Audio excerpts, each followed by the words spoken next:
सुन लो, औरत सिर्फ अपने शौहर की इताअत और फर्मा बरदारी करने के लिए पैदा की गई है, इसमें कमी बर्दाश्त नहीं की जा सकती है।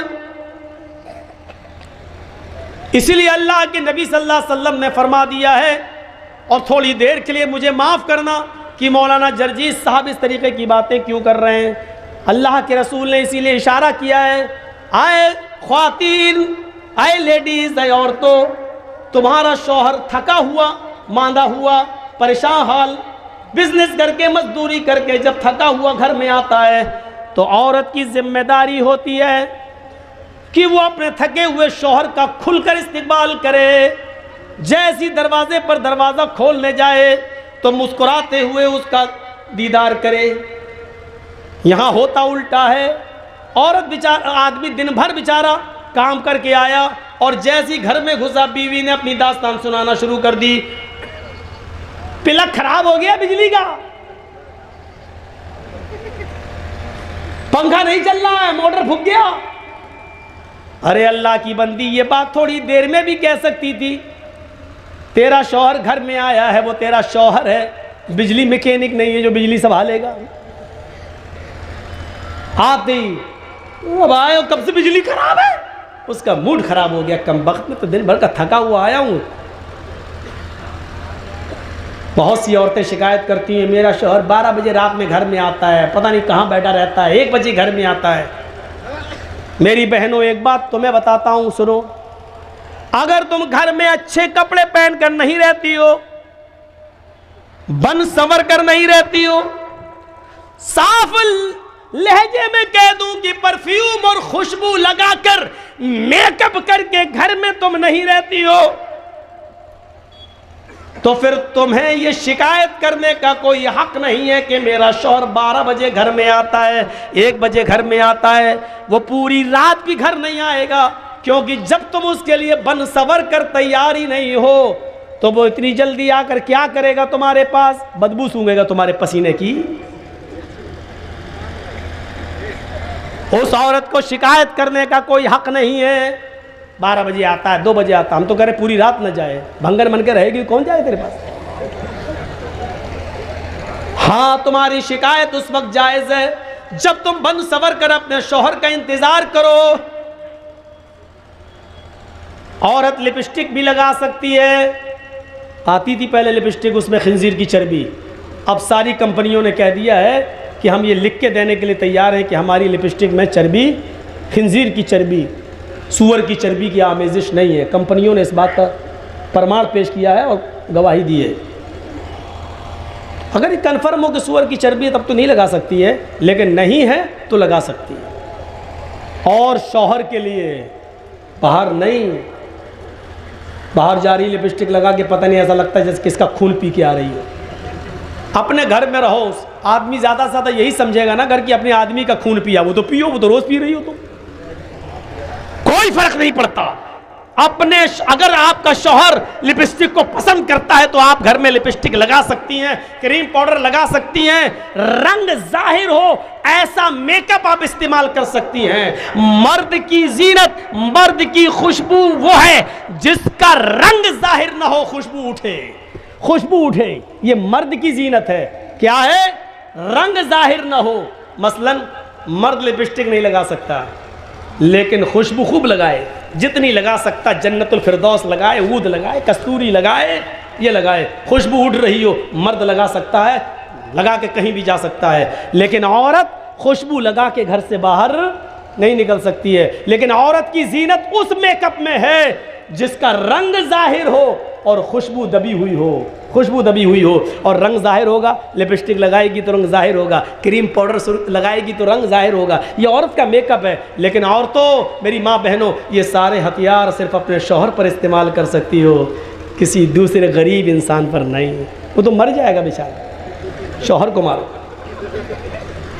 इसलिए कि तुम्हें ये सारे हथियार चलाने की इजाज़त शरीयत ने दी है, लेकिन शौहर पर, किसी और पर नहीं। फरमाया तुम्हारा शौहर घर पे आता है तुम उसकी थकान दूर करो, हंस कर उसका इस्तेमाल करो, मुस्कुरा कर उसका जवाब दो। अब घर में आया बेचारा थका हुआ, देखा औरत किचन में घुसी हुई है, कपड़े सुखड़े हुए, एक पैसा बाहर जा रहा है, एक ऊपर जा रहा है, और बाल बिखरे पड़े हैं, किचन की गंदगी लगी हुई है। अरे तुझे मालूम है कि 5 बजे मेरा शौहर ऑफिस से आता तो 4 बजे तक तूने काम क्यों नहीं समेटे? अपने शौहर का इस्तेमाल अच्छे कपड़ों में, अच्छी खुशबू में, अच्छे मेकअप में क्यों नहीं किया? अब सोच रहा घर पे जाऊं तो अपनी बीवी से गले मिलूं, थका हुआ हूं, कुछ सुकून हासिल करूं। घर में गया, देखा ये तो भंगन बनी बैठी, गुस्से में आया, तलाक तलाक तलाक।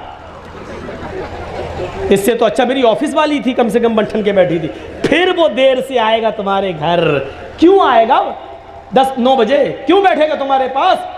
घर में आता तुम भंगन बन के रहती हो, तो फिर ऑफिस वाली ही को ना पसंद करेगा। मैं ये नहीं कह रहा हूं कि वो जायज है, वो गलत कर रहा है, लेकिन उससे ज्यादा गलत तुम कर रही हो, क्योंकि तुम उसकी बीवी होकर उसको अपने जिस्म से रोक रही हो और फायदा उठाने का मौका नहीं देती हो। इसलिए फरमाया कि अगर औरत को बच्चा भी हो रहा हो और वो ऊंटनी के ऊपर बैठी हो, ज़चकी के वक्त, बच्चे की पैदाइश के वक्त औरत को एक ऊंटनी पे बिठाया जाता था अरब के अंदर, ताकि आसानी से डिलीवरी हो जाए, आसानी से बच्चा पैदा हो जाए। फरमाया अल्लाह के नबी ने, अगर तुम उस ऊंटनी पर भी बैठी हुई हो और तुम्हारे बच्चे का डिलीवरी का वक्त करीब हो और इस हाल में तुम्हें तुम्हारा शौहर हम बिस्तरी के लिए तुम्हें बुलाए, तुमसे वो ये चाहे कि हम अपनी बीवी से फायदा हासिल करें, तो आए औरत, तुझे उस वक्त भी अपने शौहर के पास जाना पड़ेगा, इसलिए कि उसके दिल में लगी हुई आग को तेरे अलावा कोई बुझा नहीं सकता है। अगर उसके दिल की आग को तूने नहीं बुझाया तो तेरा शौहर गलत काम में पड़ सकता है, इधर उधर जा सकता है, उसके खिरमन में आग लग सकती है, वो गलत रास्ते पर जा सकता है। फरमाया कि औरत को इस हाल में भी अपने शौहर के पास आना पड़ेगा और इस पोजीशन में भी वो अपने शौहर को अपने जिस्म से नहीं रोक सकती हो। सुन लो, अल्लाह के नबी फरमाते हैं, अगर तुम चूल्हे पर भी बैठी हो, रोटियां पका रही हो, आग जल रही हो, रोटी जलती है तो जल जाने दो। अगर तुम्हारा शौहर तुम्हें बुलाता है कि तुमसे कुछ फायदा हासिल करे, तो तुम चूल्हे को छोड़कर, रोटियां पकाना छोड़कर अपने शौहर के पास जाओगी, उसके अरमान को पूरा करोगी, उसके दिल के मकसद को पूरा करोगी। इसमें ना नू नहीं होना चाहिए। मेरी माँ बहनों, ये तुम्हारा घर बनाने के लिए मोहम्मद रसूलुल्लाह ने इस हद तक इजाजत दी है, इस हद तक हुक्म दिया है औरतों को, ताकि तुम्हारा भी घर बना रहे और उसका भी घर बना रहे और वो दूसरी तरफ न भटकता। शौहर की इताअत और फर्मा बरदारी हर हाल में जरूरी है। यहां तो शौहर की इताअत होती है, शौहर की। अल्लाह के रसूल अपनी बीवी की तारीफ कर रहे हैं, आयशा सिद्दीक़ा की, तो आयशा भी तारीफ कर रही हैं। और इधर तो हाल ये होता है कि औरतें जल्दी तारीफ करती नहीं है शौहर की। जिंदगी भर नाजो नेमतों से पालता रहा हो, एक मर्तबा उसकी आप मर्जी के खिलाफ काम कर दीजिए, या एक मर्तबा थोड़ा सा उसको पैसा वैसा कम मिल जाए, तो क्या कहेगी, जिंदगी में कभी सुकून मिला है तुम्हारे घर? पूरी जिंदगी पे पानी फेर देगी आपकी, पूरी जिंदगी में पानी फेर देगी, पूरी जिंदगी में। सुना हो किस्सा, एक पीर साहब थे, उनकी बीवी उनको पीर ही नहीं मानती थी। भक्त तेरे जैसे 336 पीर रोज देखती हूँ भक्त। एक बार उस औरत ने देखा कि आसमान पर एक पीर साहब उड़ रहे हैं, मुसल्ला हवा में बिछा हुआ है और उस पर खड़े होकर नमाज पढ़ते हुए जा रहे हैं। तो औरत ने अपने शौहर से कहा, एक तुम पीर बने फिरते हो, आज मैंने पीर देखा है। देखा है? कहाँ? आसमान में। कैसे देखा? का मुसल्ला बिछाया था। अच्छा, हवा में उड़ रहा था। बीवी ने कहा, हाँ तुम्हें कैसे मालूम? नमाज पढ़ रहा था ना। हाँ, हवा में उड़ रहा था ना। हाँ, वो मैं ही तो था। उसका शौहर बोला, वो मैं ही तो था। बीवी झट से कहती, हाँ मुझे लगा कि तुम थे। कहा क्यों? कहा इसीलिए तो टेढ़े टेढ़े उड़ रहे थे, उड़ना नहीं आ रहा था तुम्हें, फिर कभी निकाल दी। अभी तक उसकी तारीफ कर रही थी, जब सुना कि ये कह रहा कि वो मैं ही तो था, तो कह दी तभी तो टेढ़े टेढ़े उड़ रहे थे। और एक मुरीद ने अपने पीर को ख्वाब में देखा कि जन्नत में घूम रहे हैं, 70-70 हूरों के बीच में बैठे हुए हैं। हमारे पीर साहब जन्नत के शहद और दूध की नहरों में गोते लगा रहे हैं। सुबह आँख खुली उनकी, कहने लगे अपने पीर साहब को जाके खुशखबरी सुना दूँ कि अरे तुम तो जन्नती आदमी हो। जैसे ही पीर साहब गए, पीर साहब के घर मुरीद गया, उसने दरवाजे को दस्तक दी तो क्या देख रहा, अंदर आवाज़ें आ रही हैं, तड़ा तड़ तड़ा तड़। उसने झांक के देखा शायद पीर साहब पिट रहे हैं। उसने सुराख से ऐसी झांक के देखा तो क्या देखता है कि पीर साहब की बीवी झाड़ू से पीट रही है पीर को। वो कहता रहे यार ये क्या हो गया, मैंने तो ख्वाब में देखा है कि पीर साहब जन्नत में घूम रहे हैं, 70-70 हूरों के बीच में बैठे हुए हैं, यहाँ तो एक नहीं संभल रही इनसे। ये बेचारा जाने लगा, पीर साहब दरवाज़ा खोलते हैं, कहाँ जा रहे हो? मैं जा रहा हूँ घर। इधर आओ। क्यों आए थे? अरे कुछ नहीं यार, आया था बहुत बड़ी खुशखबरी सुनाने, लेकिन अगर मूड ख़राब हो गया मेरा, मैं जा रहा हूँ। कहा क्या हुआ? अरे क्या क्या हुआ यार, अरे बताओ ना क्या हुआ, क्या परेशानी थी? अरे कुछ नहीं पीर साहब, रात में मैंने ख्वाब में देखा था कि 70-70 हूरों के बगल में आप बैठे, वो इधर से बोसा ले रही है, वो इधर से पकड़ रही है, और आप मस्त हैं, दूध की और शहद की नहरों में गोते लगा रहे हैं, जन्नत की नेमतों से मुस्तफीद हो रहे हैं। मैंने सोचा कि आपको खुशखबरी सुना दूं, यहाँ देख रहा हूँ कि आप झाड़ू से पिट रहे हैं अपनी, इतना बुरा हाल आपका।